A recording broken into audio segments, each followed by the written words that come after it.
नमस्कार।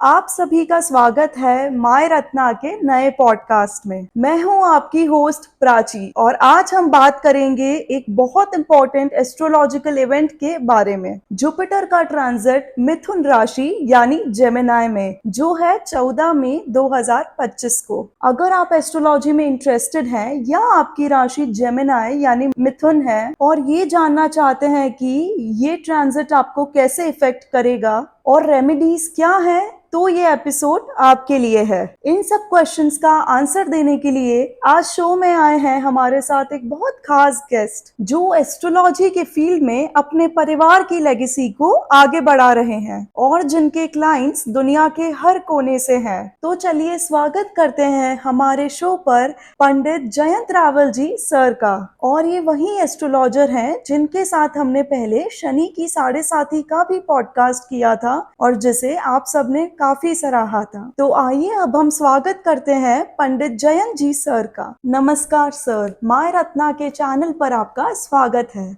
नमस्कार प्राची जी। नमस्कार। आपका बहुत बहुत आभार, बहुत बहुत धन्यवाद कि आपने मुझे माय रत्ना के चैनल पर आमंत्रित किया है। और जैसा कि पिछले शनि की 7.5 की पॉडकास्ट जो हमारी हुई थी कि बहुत ही शानदार रिव्यू हमारे दर्शकों ने हमको दिए, विचार उन्होंने प्रकट किए, कुछ जिज्ञासाएं भी प्रकट की जिसका हमने यथाशक्ति निवारण किया। सर, आज हम और हमारी ऑडियंस आपसे जुपिटर के इस ट्रांजिट के बारे में जानना चाहेंगे। आपका क्या कहना है इतने बड़े एस्ट्रोलॉजिकल इवेंट के बारे में? तो हमारा सबसे पहला सवाल, जुपिटर का जेमिनी में ट्रांजिट कब होने वाला है? तो प्राची, जैसा आपने पूछा कि ये जुपिटर का ट्रांजिट जेमिनी में कब होने जा रहा है, तो मैं आपको बता दूं और अपने माय रत्ना के दर्शकों को भी बता दूं कि ये जो देवगुरु बृहस्पति का गोचर मिथुन राशि में होना जा रहा है, जो वृषभ राशि से मिथुन राशि में गोचर करेंगे, वो 14 मई 2025 14 मई 2025 को रात्रि 10:57 पर उदयपुर में यह गोचर करेंगे मिथुन राशि में। समय स्थान के हिसाब से कुछ ऊपर नीचे हो सकता है, गोचर करेंगे। That's interesting sir. हम होप करते हैं हमारी ऑडियंस को उनका आंसर मिल गया होगा। अवश्य। अब हमारा अगला प्रश्न, जुपिटर जेमिनी यानी मिथुन राशि में कब तक रहेगा? तो जैसा आपने प्राची पूछा मुझसे और दर्शकों ने भी जानना चाहा कि देवगुरु बृहस्पति कितने दिन मिथुन राशि में रहेंगे, तो जैसा आप सबको अब मैं बता चुका हूं कि 14 मई 2025 को देवगुरु बृहस्पति मिथुन राशि में आ रहे हैं और 18 अक्टूबर 2025 को वो वापस से 157 दिन मिथुन राशि में रहने के बाद कर्क राशि में जाएंगे, जहां पे देवगुरु बृहस्पति उच्च के होके कर्क राशि में गोचर करेंगे। तत्पश्चात वह 5 दिसंबर 2025 को फिर से मिथुन राशि में प्रवेश करेंगे और वो तब 179 दिन मिथुन राशि में रहेंगे। तो कुल मिला के अगर हम बात करें कि मिथुन राशि में देवगुरु बृहस्पति कितने दिन रहेंगे, तो वो 336 दिन होते हैं। अरे वाह, आपने बड़े सरल तरीके से हमारे दर्शकों को बहुत अच्छे से समझाया। अब मेरा अगला सवाल, इस ट्रांजिट के बारे में क्या खास है जो आप हमको बताना चाहेंगे? तो प्राची, जैसा आपने जानना चाहा कि इस गुरु गोचर का जो मिथुन राशि में हो रहा है उसकी खासियत क्या है, तो मैं आपको एवं माय रत्ना के दर्शकों को ये बताना चाहूंगा कि इस बार देवगुरु बृहस्पति अतिचारी होकर, यानी कि उनकी जो गति है वो फास्ट हो जाएगी। They will be moving fast towards Gemini, तो वह द्रुत गति से मिथुन राशि में गोचर करेंगे। यह सबसे बड़ी खासियत है।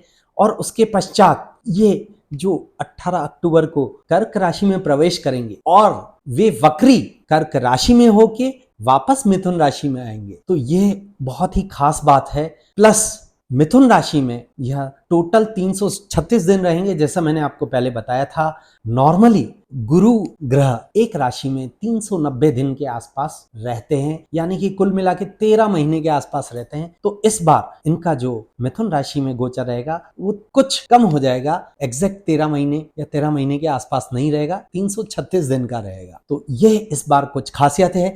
दूसरी खासियत इसकी यह है कि ये मिथुन राशि जो कि एक वायु तत्व की राशि है और गुरु ग्रह एक आकाश तत्व के हैं, तो आकाश और वायु का मिलन होने जा रहा है। तो बहुत ही सुंदर मिलन है और इसका बहुत ही विशेष प्रभाव न केवल जनजीवन पे पड़ेगा बल्कि देशों पर भी इनका उतना ही अधिक प्रभाव रहेगा। ये मैं आपको बता देना चाहता हूँ। आपकी इस बात से मैं काफी अचंभित हुई और मैं आशा करती हूँ कि हमारे दर्शकों को भी यह जानकर बहुत खुशी मिली है और उनके लिए भी एक नई बात है। अब माय रत्ना के दर्शकों द्वारा सबसे ज्यादा पूछा गया प्रश्न कि गुरु मिथुन राशि में किस तरह इफेक्ट करेंगे, आप बताइए। अरे वाह प्राची, हमारे दर्शक यानी कि माय रत्ना के दर्शक कितने जिज्ञासु हैं और कितने ज्ञानवान हैं कि उनको जिज्ञासा है कि गुरु ग्रह का जो मिथुन राशि में गोचर रहेगा उसका प्रभाव कैसा रहेगा, क्या वो फल देंगे। तो इसके बारे में मैं आपको विशेष तौर पे बताना चाहूँगा कि देवगुरु यानी कि ज्ञान प्रदाता, स्पिरिचुअलिटी यानी कि अध्यात्म की ओर ले जाने वाले देवगुरु बृहस्पति उनके लग्न में है, उनकी राशि में बैठे हुए हैं, यानी कि पंचम भाव में, सप्तम भाव में और नवम भाव में दृष्टि डालेंगे। तो सबसे पहले आपको पंचम भाव यानी कि संतान सुख की प्राप्ति होगी। जो भी नव दंपत्ति संतान सुख के लिए प्रयत्न कर रहे हैं उनको लाभ होगा। सप्तम भाव यानी कि विवाह अथवा बिजनेस पार्टनरशिप का भाव, आपको उसमें लाभ होगा, उसकी अपॉर्चुनिटीज आपके पास आएंगी। तथा नवम भाव भाग्य आपका साथ देगा, तीर्थाटन के लिए आप जाएंगे। हो सकता है कि आप नए नॉलेज और स्किल की तरफ भी आगे बढ़ें। और आपको एक विशेष ध्यान रखना है, आपकी राशि में बैठा है तो देवगुरु आपको कॉन्फिडेंस देंगे, लेकिन आपको ओवर कॉन्फिडेंस भी दे सकते हैं। तो इसका विशेष ध्यान रखें। बहुत ही थिन लाइन डिफरेंस है कॉन्फिडेंस और कॉन्फिडेंस में। अगर कॉन्फिडेंस के साथ रहे तो आपकी सफलता निश्चित है, और ओवर कॉन्फिडेंस के साथ रहे तो संभावना है कि आप अपनी अपॉर्चुनिटीज को मिस जज कर जाएंगे और अपॉर्चुनिटी हाथ आई हुई आपके हाथ से निकल जाएगी। पंडित जी, आपने इस प्रभाव के बारे में बहुत अच्छे से समझाया। मैं निश्चित रूप से कह सकती हूँ कि हमारे दर्शकों की जिज्ञासा इस ट्रांजिट के दूसरे पहलू को जानने के लिए और बढ़ चुकी है। अब अगले प्रश्न के लिए मैं काफी उत्सुक हूँ। मैं जानना चाहूंगी किन किन राशियों को इस ट्रांजिट का सबसे ज्यादा फायदा मिलेगा। अरे वाह प्राची, ये प्रश्न तो बिल्कुल वैसा ही है जैसे ये गर्मा गर्म चाय। आज के समय में यह प्रश्न बहुत ही उम्दा है। अब जैसा कि आप जानते हैं कि किन किन राशियों पे इसका प्रभाव रहेगा, कैसा प्रभाव रहेगा, तो मैं इनको 3 वर्ग में विभाजित करूंगा राशियों को। I would like to distribute this zodiac 12 zodiac signs into 3 categories. First, top categories, top beneficiaries categories, and second, moderate one, and third, जो लेस या उनको कम प्रभाव मिलेगा, या हो सकता है कि उनको कुछ नेगेटिव इम्पैक्ट्स भी मिल सकते हैं। तो पहले तो तुला, कुंभ और सिंह राशि के लिए यह विशेष प्रभावी समय रहेगा। तत्पश्चात अगर मध्यम प्रभावी की अगर बात करें, मॉडरेट जोडिएक साइंस की अगर बात करें, तो उसमें मेष, धनु और वृश्चिक राशि वालों के लिए यह समय 50-50 रहेगा। पर अगर उन्होंने सही समय पर सही चोट की तो उनको निश्चित तौर पर सफलता प्राप्त अवश्य होगी। हाँ, जिनको थोड़ी सावधानी रखने की जरूरत है वह है कर्क, मकर और मीन राशि वाले। इनको थोड़ा संभल के चलना चाहिए, इनको सावधानी रखनी चाहिए। वाणी पर संयम रखें, विचारों पर संयम रखें, और जो भी निर्णय लेना हो अति सोच विचार कर तथा निश्चित तौर पर किसी से परामर्श कर अगर वो निर्णय लेंगे तो उन्हें भी सफलता मिलेगी। कुछ रेमेडीज भी वो कर सकते हैं, जो मैं समझता हूं कि प्राची आपका अगला प्रश्न हो सकता है। नहीं सर, उससे पहले हमारे माय रत्ना के दर्शकों की तरफ से भी एक सवाल है। वे जानना चाहते हैं कि इस जुपिटर के ट्रांजिट का सारी राशियों में क्या प्रभाव है। अरे वाह प्राची, तो आपने दर्शकों का नाम लेकर अपनी बंदूक उनके कंधे पे रखकर चलाई है, यानी कि आप अपनी राशि के बारे में भी जानना चाहते हैं कि गुरु का क्या प्रभाव रहेगा। तो मैं आप सबको जैसा बताया था कि मैंने 12 राशियों को 3 अलग अलग कैटेगरी में बांटा है। एक तो टॉप बेनिफिशियरी, एक मध्यम प्रभावी और एक जिनको बहुत ही सतर्कता रखने की जरूरत है। तो आइए प्रारंभ करते हैं हम प्रथम राशि से, मेष राशि। तो मेष राशि को मैंने मध्यम प्रभावी बताया है। मध्यम प्रभावी इसलिए क्योंकि यह देवगुरु बृहस्पति तृतीय भाव से गोचर करेंगे और इनकी दृष्टि सप्तम भाव पे रहेगी, नवम भाव पे रहेगी और एकादश भाव पे रहेगी। यानी कि और राहु की दृष्टि भी जब 18 मई को राहु कुंभ में प्रवेश कर जाएंगे तो उनकी दृष्टि गुरु पर रहेगी और गुरु की दृष्टि राहु पर रहेगी। तो ये चांडाल योग भी बना रहा है। तो इनके सप्तम भाव से रिलेटेड कोई भी निर्णय, नवम भाव से रिलेटेड कोई भी निर्णय और 11 भाव से रिलेटेड कोई भी निर्णय उल्टे पड़ सकते हैं। समय का विशेष ध्यान रखें और अपना सही समय चुनने पर उसको निर्णय को लें तो निश्चित तौर पे इनको लाभ होगा। तो अब वृषभ राशि के जातकों के लिए गुरु मिथुन राशि यानी कि द्वितीय भाव से यानी कि अपने कारक भाव से गोचर करेंगे, परंतु यह छठे भाव को देख रहे हैं और ये दशम भाव को देख रहे हैं, यानी कि रोग संबंधित और अचानक से कुछ भी हो जाना, हो सकता है एक्सीडेंट भी हो जाए, तो वाहन चलाने के समय विशेष ध्यान रखें। और दशम भाव यानी कि कार्य क्षेत्र में भी इनको चेतावनी, चुनौती का सामना करना पड़ सकता है, तो अपने सोच समझकर निर्णय करें। इसीलिए मैंने इसको मध्यम भाव पे रखा है और अगर ये सही निर्णय लेंगे, किसी से विचार विमर्श कर लेंगे तो निश्चित तौर पर इनको लाभ होगा। अब हम मिथुन राशि के जातकों के बारे में बात करेंगे। मिथुन राशि के जो गोचर हो रहा है ये उनकी स्वयं की राशि में हो रहा है, बहुत ही महत्वपूर्ण उनके लिए, और ये उनके लिए बहुत ही सुखदायी हो सकता है। उनके लग्न से गुरु की दृष्टि पंचम भाव पे रहेगी, सप्तम भाव पे रहेगी और नवम भाव पे रहेगी, यानी कि संतान पक्ष से संबंधित एवं विवाह से संबंधित, या कोई बिजनेस में है तो पार्टनरशिप से संबंधित, व्यवसाय से संबंधित, तथा उनका जो नवम भाव पे यानी कि भाग्य से संबंधित या तीर्थाटन से संबंधित उनके निर्णय होंगे और उनको निश्चित तौर पर इनसे लाभ होगा। तो जेमिनी राशि वालों, आप प्रसन्न हो जाइए, यह वर्ष आपके लिए है। अब कर्क राशि वालों के लिए, कर्क राशि जैसा कि सब जानते हैं बहुत ही इमोशनल होते हैं, सेंसिटिव होते हैं, है ना, और उनका यह गोचर मिथुन राशि का यानी कि उनके 12वें भाव से होगा, तो खर्चे बढ़ सकते हैं, उनको खर्चों पे विशेष ध्यान रखना पड़ेगा। और उसकी जो दृष्टि है चतुर्थ भाव पे यानी कि सुख भाव पे पड़ेगी, यानी कि उनके घर के संबंधित अगर कोई उनको मकान लेना है या कुछ भूमि लेनी है या वाहन लेना है तो उस निर्णय के लिए उनको थोड़ा रुकना पड़ सकता है। सप्तम दृष्टि छठे भाव पे और नवम दृष्टि उनके अष्टम भाव पे पड़ेगी, यानी कि उनको रोग और ऋण से संबंधित परेशानी हो सकती है और अचानक से कोई खर्चा, कोई ऐसा इशू उनके सामने आ सकता है। तो कर्क राशि वालों को गुरु संबंधित रेमेडी करनी चाहिए, इससे उनको निश्चित तौर पे लाभ होगा, जरूर होगा। अब हम सिंह राशि की ओर चलते हैं। इनका व्यवहार भी बब्बर शेर की तरह ही होता है, हमेशा ऐसा लगता है कि जैसे गुस्से में हो, कुछ पाना चाहते हो, और यह समय जो उनका पहले 2-3 साल से जो समय टाइट चला आ रहा था, अब उनको रिलीफ मिलेगा। हालांकि शनि की 7.5 है, लेकिन गुरु की दृष्टि उनके तृतीय भाव पे, पंचम भाव पे और सप्तम भाव पे पड़ेगी। इससे उनको जो भी कार्य क्षेत्र में जो भी पराक्रम करना चाहें वो उनको सफलता प्राप्त होने की पूर्ण संभावना है। पंचम भाव पे दृष्टि यानी कि संतान संबंधित उनको कोई अच्छी सूचना मिल सकती है, और जो सिंह राशि वाले विवाह संबंधित देख रहे हैं उनको भी उनके विवाह होने की पूर्ण संभावना इस समय बनती दिखाई दे रही है। तो सिंह राशि वालों, आपके लिए भी ये समय बहुत अच्छा है। तो कन्या राशि वालों, आपके लिए ये गोचर दशम भाव में होने जा रहा है,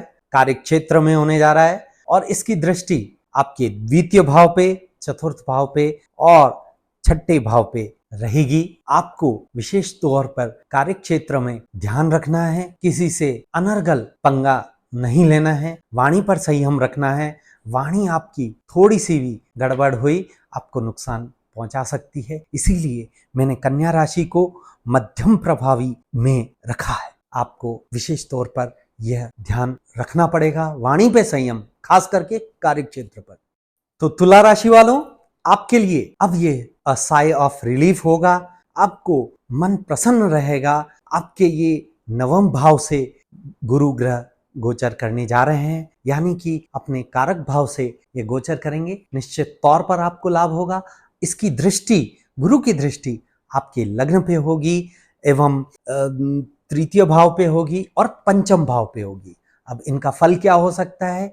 आपके लग्न पे दृष्टि विवाह का योग बनाता है, आपका मस्तिष्क संतुलन होके कार्य करेगा, निर्णय लेने में सफलता प्रदान करेगा, आपके संतान संबंधित आपको खुशखबरी मिल सकती है, तथा आपके पंचम भाव पे तृतीय भाव पे आपका जो भी आप कार्य कर रहे थे अब तक आपकी सफलता दूर होती जा रही थी, ऐसा लग रहा था कि जैसे ट्रक की लाल लाइट के पीछे चल रहे हो, अब वो ट्रक रुक जाएगी और लाइट आपके हाथ में आ जाएगी।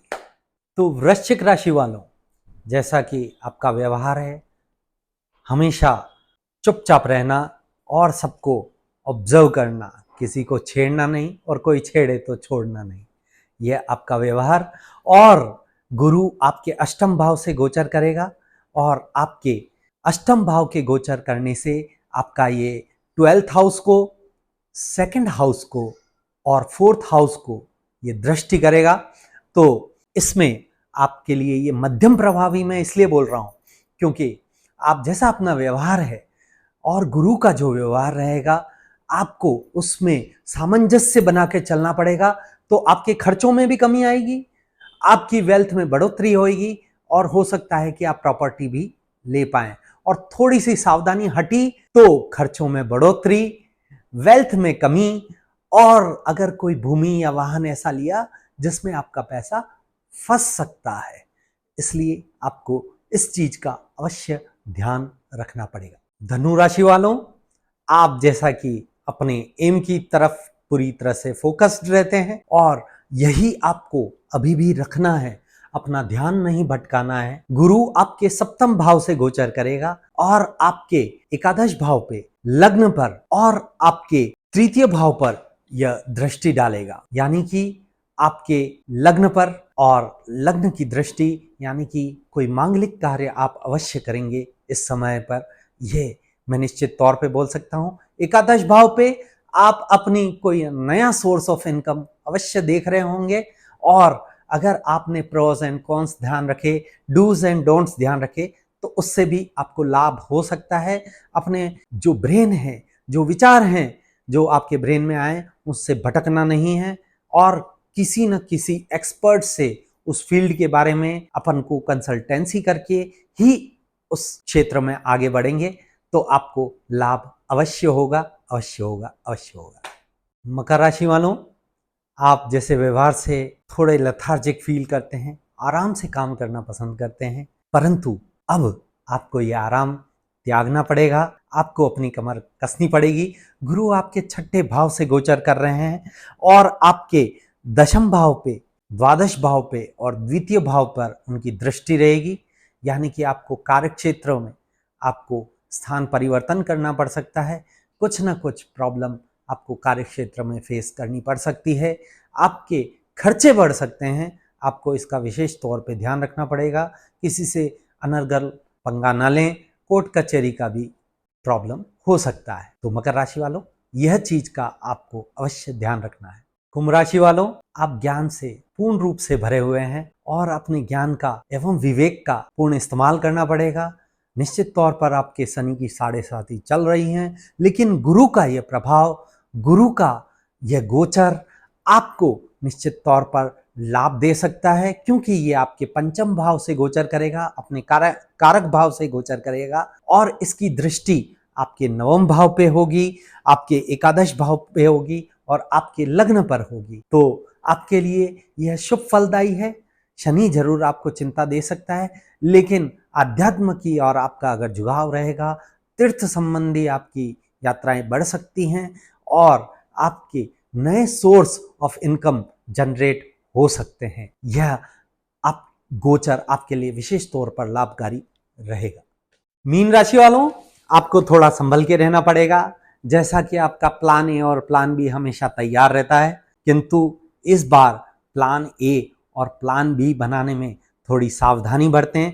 हो सके तो प्लान ए ही इतना स्ट्रांग बनाएं कि प्लान बी की जरूरत ना पड़े, क्योंकि गुरु आपके चतुर्थ भाव से गोचर करेगा और इसकी दृष्टि आपके अष्टम भाव पे रहेगी, दशम भाव पे रहेगी और इसकी दृष्टि आपकी द्वादश भाव पे रहेगी। तो आपको निश्चित तौर पर सावधानी बरतने की जरूरत है। कार्य क्षेत्र में आपको परेशानी आ सकती है, अचानक से आपका स्थान परिवर्तन भी हो सकता है, तो आप थोड़ा संभल के रहें। यह समय आपके लिए उतना अच्छा नहीं है, क्योंकि शनि भी आपके राशि से गोचर करेंगे। तो आप विशेष ध्यान रखें मीन राशि वालों, और हो सके तो रेमेडीज का सहारा अवश्य लें। तो दर्शकों, आपने आपकी राशि पर प्रभाव अच्छे से समझ लिया होगा। तो आओ दर्शकों, अब हम जानेंगे कुछ रेमेडीज के बारे में पंडित जी से। जिन राशियों का इम्पैक्ट नेगेटिव आया है, या जिन राशियों पर एक नेगेटिव इम्पैक्ट आया है, उसको कैसे बेटर किया जाए, और जिन राशियों पर पॉजिटिव इम्पैक्ट है उसको और बेटर कैसे किया जाए, ये हम सर से जानेंगे। तो प्राची जी, जैसे आपने पूछा रेमेडीज के बारे में, आपने पहले प्रभाव के बारे में पूछा, हमने बताया गुरु का क्या प्रभाव रहेगा मिथुन राशि के गोचर में और किन किन राशियों पे क्या प्रभाव पड़ेगा। अब अगर हम देखें कि जिन पे यह नेगेटिव इम्पैक्ट डाल रहा है या मॉडरेट इम्पैक्ट डाल रहा है, तो उनको क्या करना चाहिए जिससे उनको थोड़ा पॉजिटिव इम्पैक्ट मिले, थोड़ा उनको संबल मिले, ताकि वो इस समय से आराम से निकल सकें। तो उसके लिए रेमेडीज़ मैं आपको बताता हूँ। कुछ ऐसी रेमेडीज़ हैं जिसमें आप गुरु का मंत्र ओम ब्रह्म बृहस्पति नमः इसके जाप करके एक माला करके अवश्य घर से निकलें, आपको निश्चित तौर पे लाभ होगा। भगवान विष्णु के अनुष्ठान करा सकते हैं, गुरु का दान करवा सकते हैं, जिससे आपको इसका लाभ हो, और आप इस गुरु के संबंधित रत्न यानी कि पुखराज और उसके उपरत्न सुनहला और येलो टोपाज भी आप धारण कर सकते हैं। अब इनको धारण करने की विधि उस पर निर्भर करेगी कि आपके जन्म कुंडली में, आपकी बर्थ चार्ट में जुपिटर यानी कि देवगुरु कहाँ पे विराजित हैं, उच्च के बैठे हैं, नीच के बैठे हैं, किस भाव में बैठे हैं, यह विशेष तौर पर निर्णयात्मक रहेगा। और इसके लिए आपको अपने ज्योतिषी से संपर्क करना चाहिए, जन्म कुंडली दिखानी चाहिए, और तत्पश्चात ही कोई भी रत्न अथवा उपरत्न धारण करना चाहिए। एक और उपाय या रेमेडी जिसको बोल सकते हैं, आप रुद्राक्ष भी धारण कर सकते हैं, और भगवान विष्णु का रुद्राक्ष यानी कि 10 मुखी रुद्राक्ष आप धारण करें तो आपको निश्चित तौर पर लाभ होगा। और 10 मुखी रुद्राक्ष धारण करने पे, जनरली रुद्राक्ष धारण करने पे कोई नेगेटिव इम्पैक्ट नहीं होता है। जैसे रत्न धारण करते हैं तो नेगेटिव या पॉजिटिव इम्पैक्ट आता है, लेकिन रुद्राक्ष धारण करने पर कोई भी नेगेटिव इम्पैक्ट आपको नहीं मिलेगा, आप धारण कर सकते हैं। तो आशा करता हूँ हमारे दर्शकों को यह उपाय समझ में आ गए होंगे, आप अवश्य इन उपायों को कर सकते हैं। तो दर्शकों, आपको आपके सारे प्रश्नों के जवाब मिल गए होंगे, और साथ ही रेमेडीज भी। और अगर आप रेमेडीज में रत्न,